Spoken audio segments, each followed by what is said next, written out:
Hello, and welcome to the Saga Roundtable, hosted by the University of Wyoming's 2020 and 2021 Viking economics class. We are so excited to share with you today a series of original stories penned by our very own Viking explorers, examining the history of early Icelanders and the Vikings. As part of the University of Wyoming's first-year seminar courses, students in Viking economics receive an enriching and exciting freshman class experience that exposes them to the unique history of the Vikings and will take students to the land of ice on fire itself for a thrilling study abroad experience around the whole of Iceland. This year may have challenged our explorers to navigate a global pandemic, but in true Viking spirit, we have persevered and grown together. Special thanks goes out to our project art coordinator, Kynlee Jolley, and our assistant editor, Katy Smith, as well as our incredible professors, Sara Robinson and Anna Alexander, who have supported and taught our class in innumerable ways. Sara and Anne's kindness, intelligence, and compassion has touched all of our lives deeply, and we are honored to not only view them as professors, but as role models and pillars of support as well. I know I speak for our whole class when I say that we are so grateful for you both, and we will never be able to thank you enough for all that you have done. Sharing with you wonderful tales by Amelia Sheffield, Erin Walker, Noah Riffee, Katy Johnson, Aspen Waldron, Alea Denney, Katy Smith, and Kynlee Jolley. We are so excited to present the Saga Roundtable.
I'm Amelia Sheffield, and this is my saga. As Egil had a warrant for an arrest, he was captured by King Eric's men and delivered to his castle. During his time in captivity, he had the ability to be set free if he wrote the best poetry the king has ever read. Egil was known for his amazing poetry and his scary-looking build.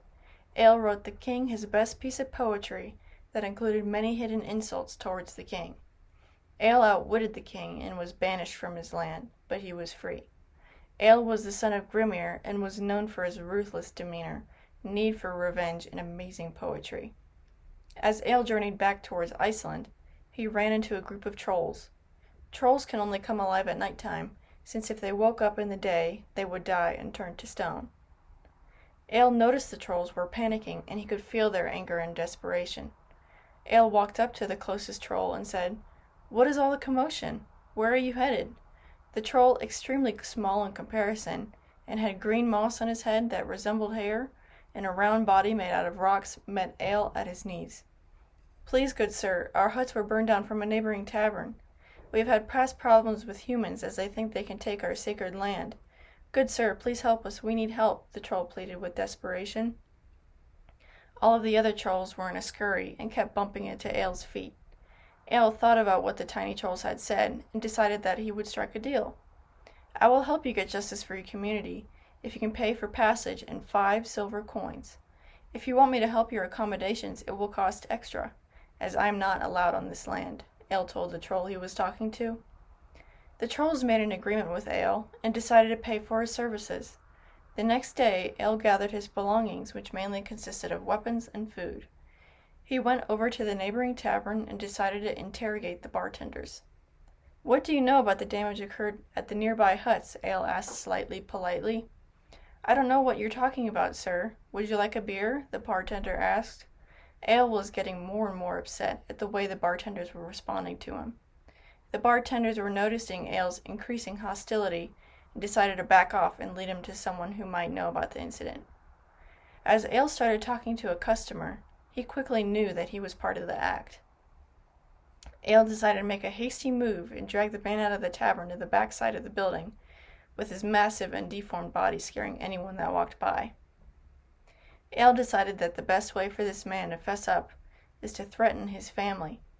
"Tell me everything that happened and who was involved, or I will burn down your home," Ale screamed and demanded at the man. The man would not back down and decided to put his family in jeopardy. "I don't believe you. You're not going to do it," the man argued. Ale finally got information as he dug one of his weapons into his side.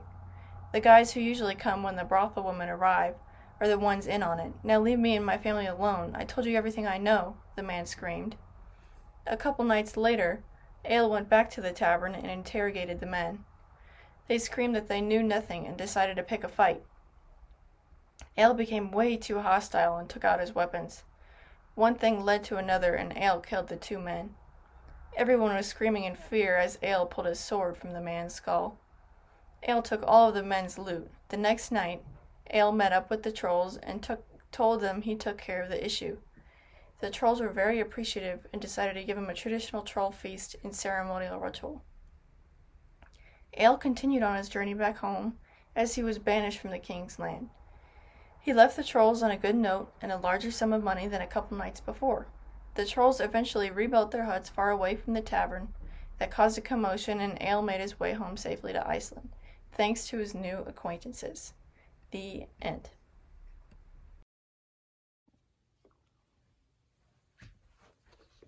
Hello, my name is Erin Walker, and I will be reading a short story. A loud boom in the sky woke Aldous up from a deep slumber. This was the third night in a row that this had happened. She looked outside to see trees bending from the wind and a storm raging on. Just then, lightning lit up the sky once again. For a fortnight now, Aldous and her family have been succumbed to the rains, only getting worse as time passed. "Mother, Thor is at it again," Aldous yelled, making her way to the living room. "I don't know what we could have done this time to upset him so much," Aldous' mother Ragna exclaimed worriedly, rubbing her hands together. "I don't think it much matters right now. Storm or not, we have to go to the market to get food. Hopefully it is drier there, and they are open, otherwise we are out of luck," Aldous' father, Haldor, said, coming to stand by their sides at the only window. "Get dressed. Maybe we can make the market by daybreak." Aldous did not try to argue, even though going into the storm at night scared her. She changed into a red ankle-length linen and put a shorter brown woolen dress over the top of it and fastened the straps with brooches so it wouldn't fall off. Lastly, Aldous put on her leather shoes and was ready to go. Outside, the family saddled up the horses to make their long journey, each carrying 2 empty saddlebags to put their items in. They started off, Aldous following her parents onto the beaten path that led into the woods. Aldous was confused as to why Odin would let his son damage the symbol of the primordial realms. The primordial realms are thought to be where all life emerged from. Long ago, when there was only the misty void, it is said on one side was a fiery realm of Muspelheim, and on the other side was the icy realm of Niflheim. When the fires of Muspelheim melted the ice of the Niflheim, the gods and goddesses emerged. So when Iceland was found with a fiery center and icy edges, it was meant to remind them of how the gods and goddesses came to be. This is what Aldous' parents told her and what her parents were taught, and the story has been passed down for generations. A flash of lightning snapped Aldous back into reality and out of her thoughts. Looking ahead, she noticed she had fallen behind, so Aldous nudged her horse to catch up. But before she could, what looked like the shape of a person jumped out in front of her, spooking the horse enough to rear up and throw Aldous off its back. Letting out a scream, Aldous hit the ground with a hard thump. Slightly dizzy, she slowly sat up and wiped off the mud off her face. With the rain still coming down hard, Aldous could barely see. She could hear her parents calling out for her, but could not make out where the sound was coming from. It sounded like it was coming from everywhere. She tried calling back to them, but still could not see them. Something stepped out in front of Aldous again, and just for a moment she noticed it looked slightly taller than a normal human. The person also had a big frame and a slightly glow. That was when Aldous realized this was not a person at all, but an elf. "Aldous!" she heard again, but this time coming from behind her. She turned around and saw her father coming towards her. He lifted her up off the ground and said, "Are you all right?" Aldous reassured him she was fine and said, "I'm fine, Father, but there was elves here. They spooked my horse." "We saw them too," her mother said, coming up behind them. "But these are not light elves, dear. These are dark elves. This storm must be from Loki, not Thor, if they were here. Is why it is not stopped." Hearing this, Aldous climbed behind her mother on her horse, and they hurried the rest of the way to the market to warn the others that Loki is playing his tricks again.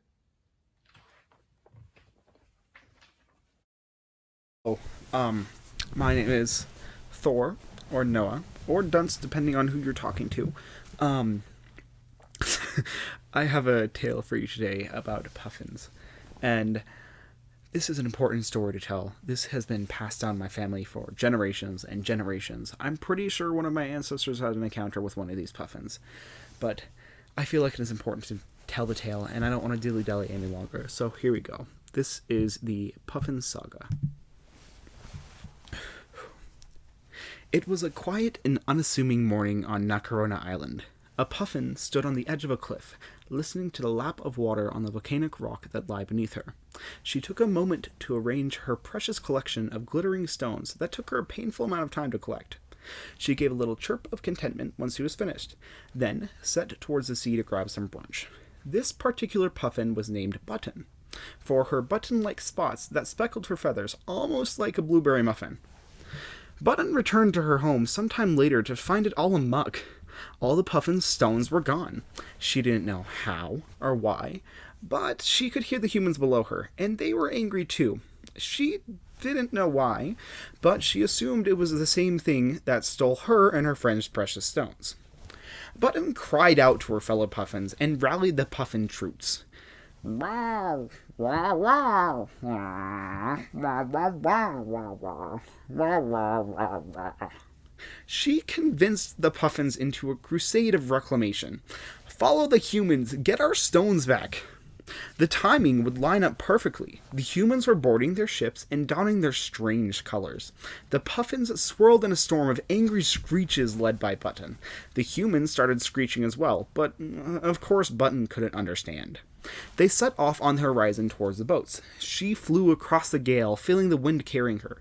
The puffins continued through storms and ice and pushed onwards until they saw a speck of land, one that they hadn't seen before, even on their semi-often long travels. The land was different and strange, but Button didn't have time to gaze. She had to find her stones. Fortunately for her, the people weren't far. A large stone village lay ahead of them deeper in the land, and Button knew that was where her stones were. She and her fellow puffins rallied, starting with a slow tone until it was like thunder on the horizon. They arrived in a crash of screeches and sounds. The humans seemed to join them as well. They pushed into the village, fighting the others, and the puffins descended upon the stone stealers. Puffins rained upon the village, scavenging and searching everywhere for their stones. They knocked out quite a few people, too. I mean, who knew that several puffins landing on your face could do that? I mean, I didn't know that. Button found the glittering stones in a pile of other strange stones, some red, some blue, and other assorted colors. But she could see hers, in that characteristic shininess and gold color. She wasn't sure, why the stone sellers wanted them, but they were hers. And they were important. She went to grab them, but was cut off by a yelling human, one of them, the stone stealers. She opened her wings and ran at the human, pecking at him, stopping only once she heard the sudden stop of yelling, combined with a loud crash. Several puffins lay on top of that stone stealer, and she heard them giving a short brrr of contentment before they slowly walked off their head. One of her humans ran up behind her. The human squealed in a strange tone and patted her head. She didn't understand, but she wanted her stones, so she took them, and called her friends. The puffins found their way to the stones and retrieved them, all giving out sounds of happiness and contentment. The next day, Button sat at the edge of her spot on the cliff, arranging her stones back into their proper places, giving a soft burp as contentment. So you could say that Button the puffin who looked like a muffin lost all her stuff in a raid, so she cried out loud, gathered her crowd, and vowed to retrieve her mount. They followed the trail through ice or hail and continued on the gale, went on a siege in prestige, and screeched to breach. Button found her pound and echoed out the sound of sweet victory. So I guess what I'm trying to say is, don't mess with puffins. Oh, and also there's a secret island with gold hoarding puffins, but it doesn't matter. Hi everyone, I hope you've been enjoying the presentation. So my section, I have a diary style entry from a special Viking named Magnus. And during the presentation, I want you to think a little bit about where you think the Vikings are in this story. So let me just start. Let me find this. Okay. Dear Diary, today Oliver and I saw the craziest thing that I've ever seen in my entire life. We had just gotten off a routine raid of the local people and were exploring this weird forest in our new clothes. They're so much lighter and more comfortable than Helga's woolen creations from back home. But anyways, we were walking around and making all sorts of jokes when we saw the largest creature that I have ever seen. It was the size of one of our ships. It was gray and wrinkly and had the biggest ears of any animal I've ever seen. Olafur told me never to tell a soul what happened when we saw it, and I will take his secret to the grave. But he screamed in a way that I have never heard a man scream. He screeched, and he sounded like a little girl. He also immediately wet his pants and stumbled into a pokey bush.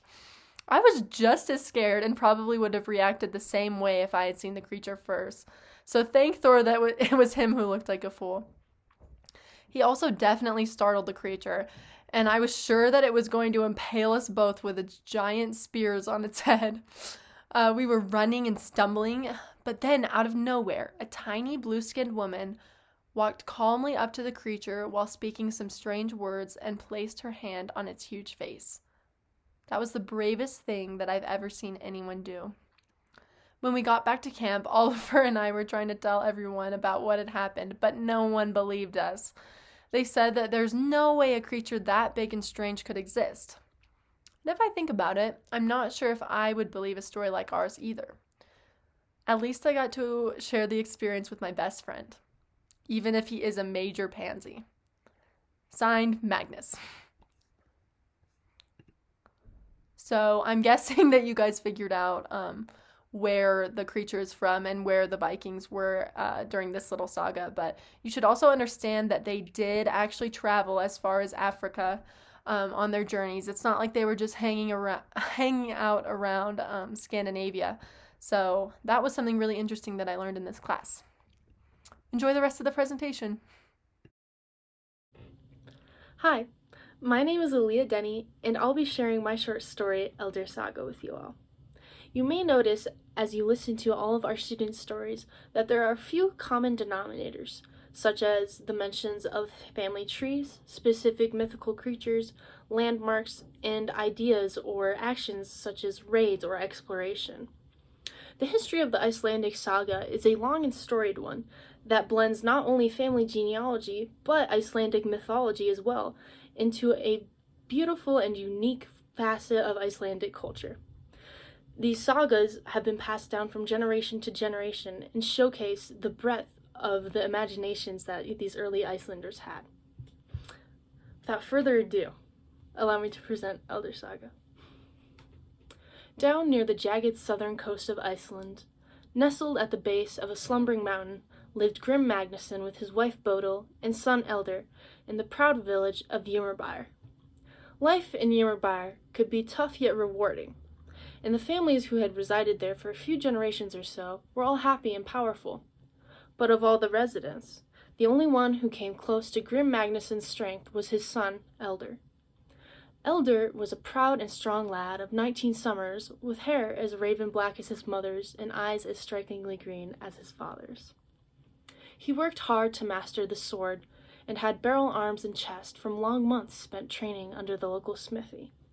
As Grim found himself speaking and traveling to neighboring clans and villages more and more, increasing levels of responsibility for the safekeeping of Ymrbyr fell to Eldor. All seemed well, until one frigid month came slinking a clever lizard to town. The residents were surprised to find the wicked-looking creature curled near the bonfire hearth, chest heaving gently as it slept. Elder was summoned to gaze upon the odd thing, and with the commotion the creature awoke. "Who are you?" Elder questioned, and the sly serpent unfurled its full length and regarded him.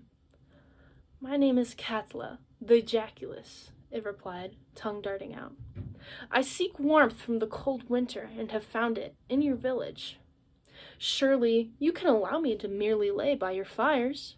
it questioned, and Elder frowned as he crossed his arms, but his fair heart won out. "As the acting lord of this town, I shall allow it," Elder said. "But should you ever bring wickedness and pain to this place, you shall be banished," Elder promised, and the creature agreed.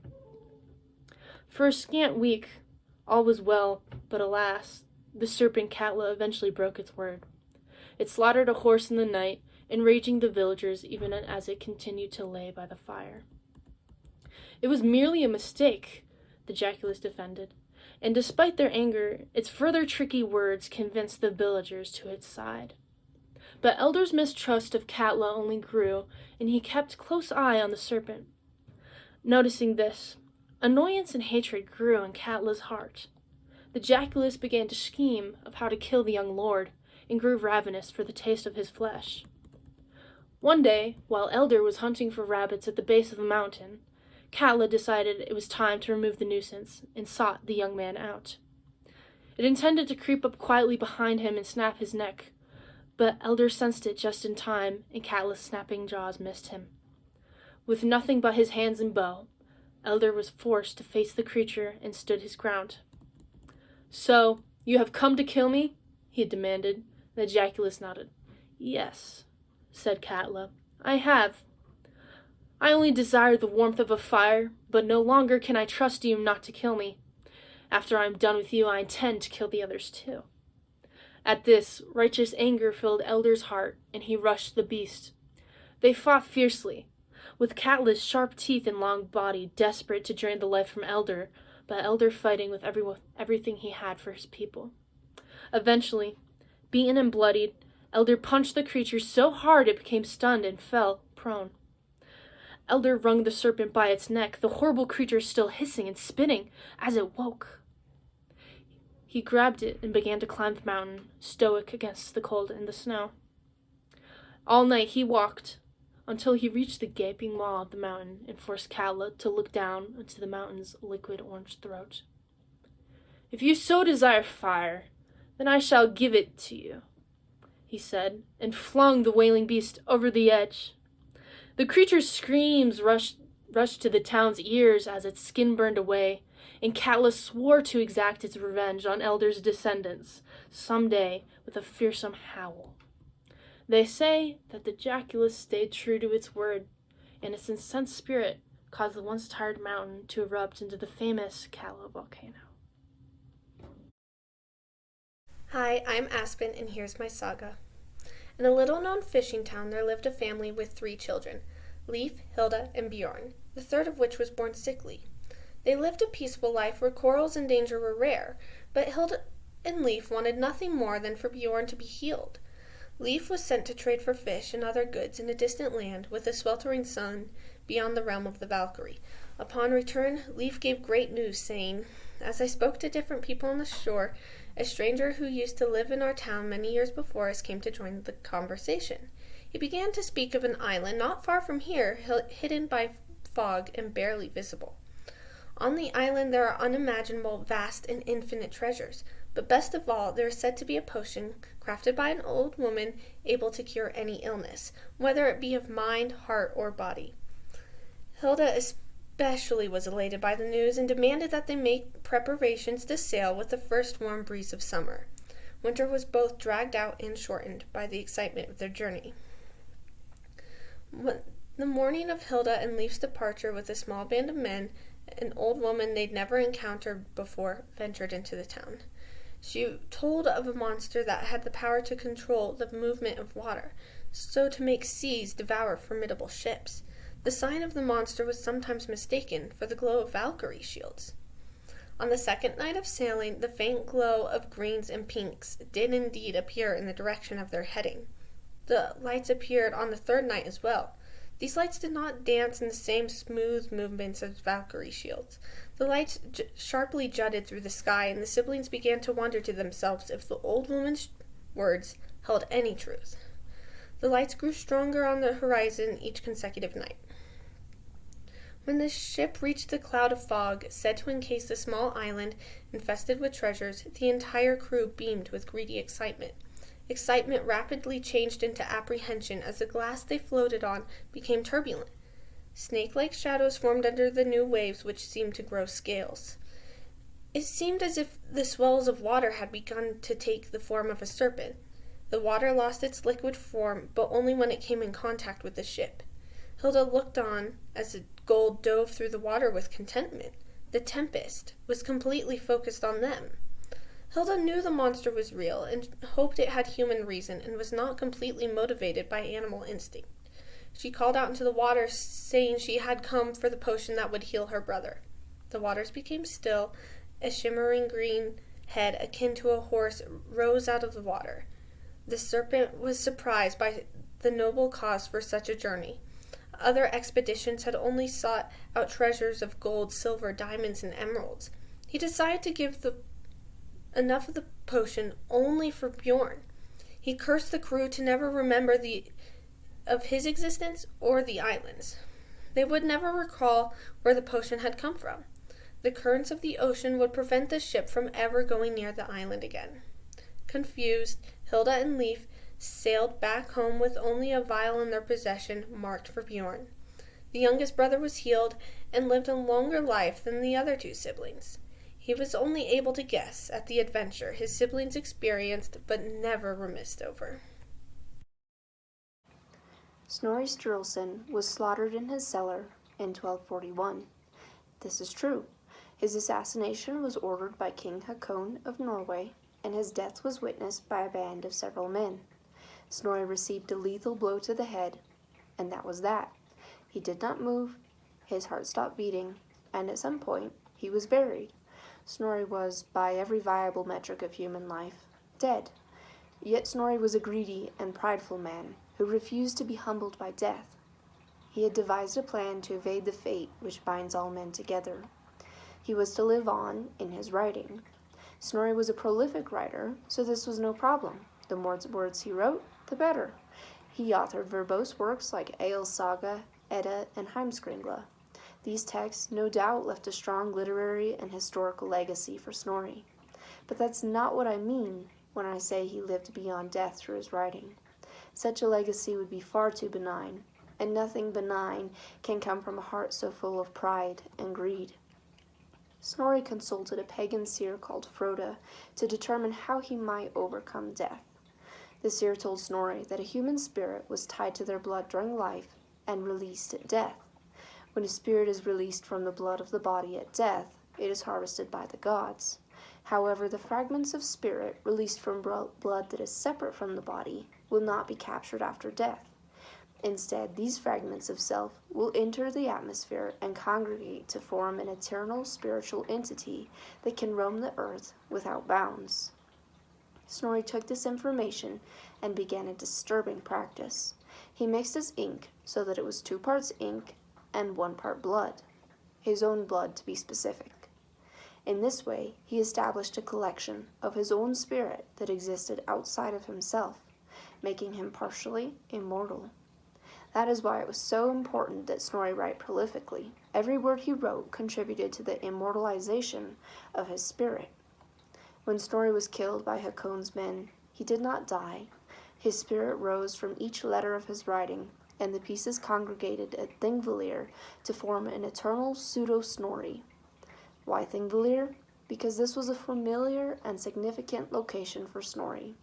A two-time law speaker, Snorri lived with aspirations to become the unofficial king of Iceland, and so the home of the Alþingir was the object of his power-hungry desires in a twisted sort of way. He went so far as to command his spirit to go to Thingvellir when he died. Snorri spoke the following rhyme over his blood ink before he wrote. When death leers, rise up from here. With each stave, let Snorri evade the grave. Run to Thingvellir, that Snorri's spirit may Iceland steer. To this day, Snorri is present at each Alþingir. He keeps a watchful eye and silently influences the proceedings with ghostly chills that manipulate men's hearts and minds.